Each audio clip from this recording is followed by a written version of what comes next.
उपस्थित सभी जन समुदाय से एक छोटी सी बात से शुरू करता हूँ। हमारे आचार्य कुंद कुंद देव हुए हैं जिनका हर मूर्ति पर नाम लिखा रहता है, कुंद कुंद आमनाए अनवयी। अब बात यह है कि कुंद कुंद आचार्य ने शिरपुर को याद किया। आप लोगों ने याद तो किया होगा, लेकिन सिरपुर को याद आचार्य कुंद कुंद देव ने आज से लगभग 2032 वर्ष पहले किया। और उन्होंने याद करते हुए ये कहा, पाशम श्रीपुर वंदमी। इसके बाद आचार्य विद्यानंदी जी ने एक स्तोत्र लिख दिया जिसमें उन्होंने देवम श्रीपुर पार्श्वनाथ भगवान का स्तवन करते हुए उन्होंने कहा, पार्श्वनाथ भगवान की दो चीजें हैं, एक चरण और एक वचन। अब कुंद कुंद आचार्य देव ने अंतरिक्ष पार्श्वनाथ के लिए दिगंबर नहीं कहा और विद्यानंदी जी ने भी दिगंबर नहीं कहा, लेकिन एक मदन कीर्ति आचार्य 12वीं शताब्दी में हुए हैं। उन्होंने दिग्वास साम शासनम, जिसका अनुवाद परम पूज्य आचार्य श्री विद्यासागर जी महाराज जी ने मुक्तागिरी में सन 1991 में किया था। पत्र टिके न जहां अधर में गुण रत्नों का गिरिवर हो।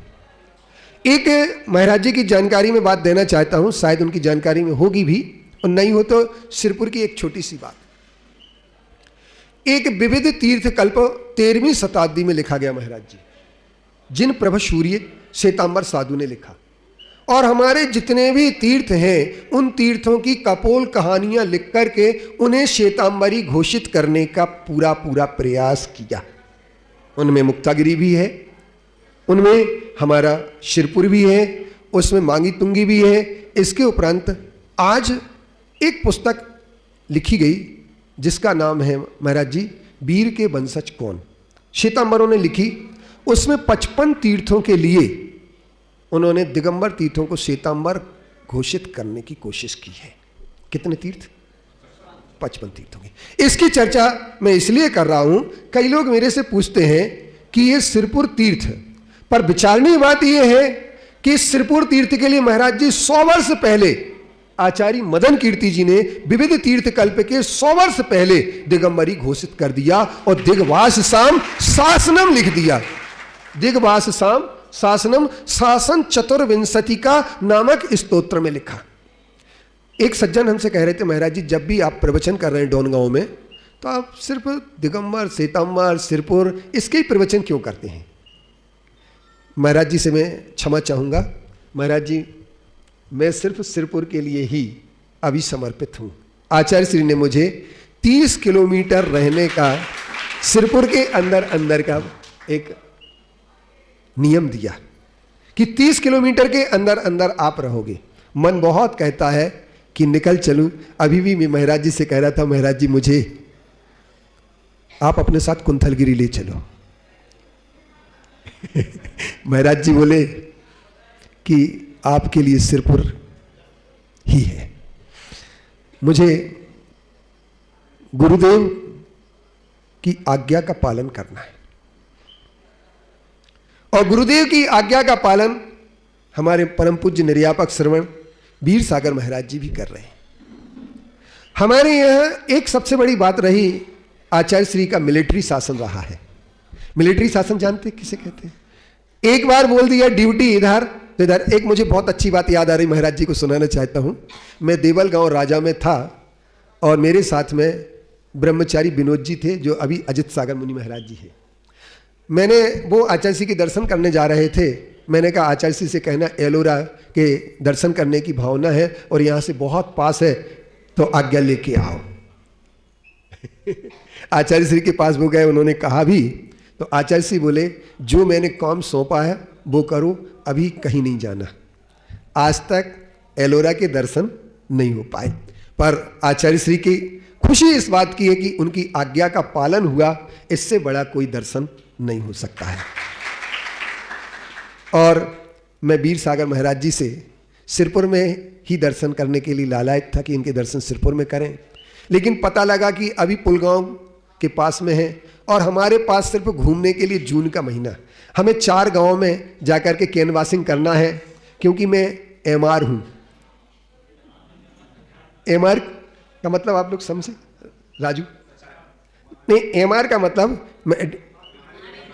मेडिकल रिप्रेजेंटेटिव भी वो कहते हैं, और मैं महावीर रिप्रेजेंटेटिव हूं। महावीर का मैं पक्ष लेकर के आपके सामने आया, और वर्तमान में मैं आपके सामने सिरपुर की बात लेकर के आया हूं। आज डोनगांव की बहुत अच्छी समाज एकत्रित है, और डोनगांव महाराज जी एक ऐसा अंगारा है जिसमें तीर्थ रक्षा की भावना भीतर से धधक रही है, लेकिन आपकी एक फूंक जो राख जम जाती है, अंगारे पर हमेशा राख जमती है। अंगारा होता है तो राख जमती है। जब मैं निकला था सन 1990-91 में आचार्य श्री के आदेश से, तो चिखली भी पहुंचा था। तो चिखली में एक प्रहलाद बाईकोश थे। प्रहलाद बाईकोश ने एक बात कही, महाराज जी संगठन आग का अंगारा है, फूंकते रहोगे धधकता रहेगा, राख नहीं जमेगी, और यदि फूंकना बंद कर दिया तो संगठन पर राख जम जाएगी। तीर्थ रक्षा के लिए आप सब लोगों का जो धधकता हुआ अंगारा है, उस पर जो राख जम चुकी है, उस राख के लिए दूर करने के लिए मैं वीर सागर महाराज जी से निवेदन करूंगा कि महाराज जी एक फूंक ऐसी मारिए, एक फूंक ऐसी मारिए कि यह धधकता हुआ अंगारा इस पर कभी राख न जम पाए, और तीर्थ रक्षा के लिए डोनगांव का बच्चा सिरपुर के लिए तैयार रहे। बोले कौन कौन तैयार है सिरपुर की रक्षा के लिए? हाथ उठाएं, देखें जरा। देखो मधुकर जी, भुराड़कर भी हाथ उठा रहे हैं, उनकी काफी उम्र हो चुकी है। बुजुर्ग लोगों ने भी हाथ उठाया, लेकिन झूठा हाथ मत उठाना। अगर दम हो तो हाथ उठाना। तुम्हारे हाथ में तीर्थ रक्षा का पूरा भार समाया हुआ है। इन हाथों से तुम्हें तीर्थ रक्षा करना है। श्वेतांबर की कोई दम नहीं कि तुम्हारे सामने टिक पाए। उनका मैनेजमेंट को आप एक तरफ कर सकते हैं, और तीर्थ रक्षा के लिए अभी देखिए उन्होंने पंडाल गिरा हवा के कारण से, वो पंडाल बना रहे थे, तो हमने कहा हम भी बनाएंगे। बोले 4 इंच के पाइप का, हमने कहा हम 8 इंच के पाइप का बनाएंगे। तो बोले नहीं, और हमारा जो मंडप था उसके टीन बदलने थे। पतरे बोलते हैं अपन लोग, मराठी में पतरे बोलते हैं। पतरे बोले 4 पतरे से ज्यादा नहीं बदल सकते। मैंने कहा जितने फूटे उतने पतरे डलेंगे। मैं वहीं पर, तो पीआई साहब आया, पीआईएस साहब बोला क्यों? तो बोले हम भी अपने रसोई घर का बदलेंगे। तो पीआई बोला तुम सब बदलोगे और ये सिर्फ 4 बदलेंगे, ऐसा नहीं चलेगा। जितने ये बदलेंगे उतने तुम बदलोगे, जितने तुम बदलोगे उतने ये बदलेंगे। ये पहली बार पुलिस हमारे पक्ष में आई है। आज का जमाना मैनेज करने का है। सत्य बिना मैनेज के सत्य भी नहीं जीत सकता। सत्य को भी अगर न्याय चाहिए तो मैनेज करना पड़ता है। लोग जो मेरे ऊपर आरोप लगाते हैं कि महाराज जी खर्च बहुत कराते हैं, मैं कहता हूं मैं खर्च कराऊंगा तभी आपको न्याय मिलेगा। अगर खर्च नहीं कराऊंगा तो न्याय मिलने वाला नहीं है। बोलो आप लोगों को न्याय चाहिए क्या? किस किस को न्याय चाहिए? तो खर्च भी करना पड़ेगा। अब जो हवा फैलाते हैं, मैं उनसे आपको सावधान करना चाहता हूं। हमें खतरा जितना श्वेतांबरों से हमें लड़ने की जरूरत है, उससे ज्यादा दिगंबरों से जूझने की जरूरत है। मुझे जूझना पड़ता है दिगंबरों से, क्योंकि दिगंबरों में हवा फैला दी जाती है, और वो हवा के कारण से हमारे जो आग का राख उड़ना चाहिए, राख न उड़ करके अंगार पूरा उड़ जाता है। तो इसलिए आप सब लोगों को हमारी किसकी रक्षा करना है? हमें संपत्ति की रक्षा नहीं करना है, हमें मूर्ति की रक्षा नहीं करना है। वो कहते हैं 11,80,000 वर्ष पुरानी ये मूर्ति है, और ये श्वेतांबर की मूर्ति है। अभी 5 मिनट और ले लूंगा, मैं ले लूंगा। एक सुरेश चेन्नई है, एक सुरेश चेन्नई नाम का व्यक्ति नाटक नौटंकी बहुत अच्छी कर लेता है।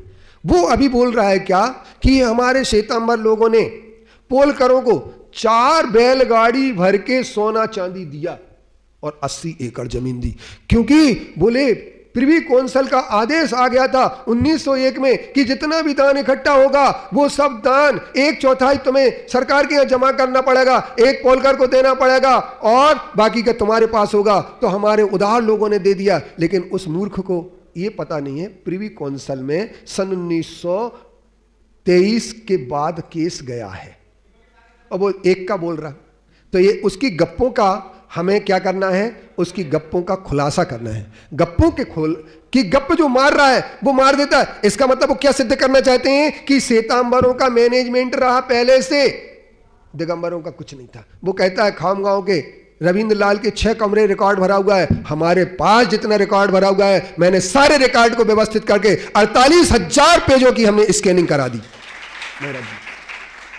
48,000 पेज स्कैन कर दिए। अब बोलो तुम्हें कहां से कैसे निपटना है। परंतु बात क्या है कि ये सब चलता रहेगा आप सब लोगों के लिए, कैसे लड़ना है। कई लोग कहते हैं महाराज जी आप क्या करते हैं सिरपुर में, आप तो ऐसा तो नहीं भट्टारक बन गए हो। मैं भट्टारक तो नहीं बनना चाहता हूं, मैं डोनगांव नहीं आता अगर भट्टारक बनना चाहता था। मैं सिर्फ वहां का रिकॉर्ड केस, इसके उपरांत वहां की मूर्ति का जो स्वरूप है उस स्वरूप को पुनः दिगंबर रूप में प्रकट कराने के लिए मैं वहां पर। बोलो प्रकट होगा कि नहीं होगा। किस किस का विश्वास है कि एक दिन जरूर दिगंबर रूप प्रकट होगा। बहुत सुंदर। और जब दिगंबर रूप प्रकट होगा, जैसे आचार्य श्री के आने के बाद मंदिर का ताला खुला, ताला खुलने के बाद चाबी श्वेतांबरों को दी गई, लड़ाई लड़ी, 14 मार्च को मंदिर खुला हो गया।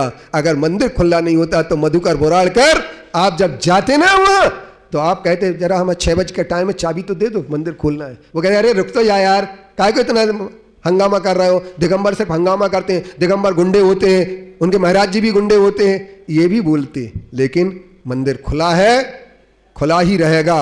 और जब आचार्य श्री के आशीर्वाद से मंदिर खुला तो अब मैं कहता हूं आचार्य श्री के संघ के 10 निर्यापक श्रमणों की शक्ति से दिगंबर स्वरूप भी प्रकट होगा।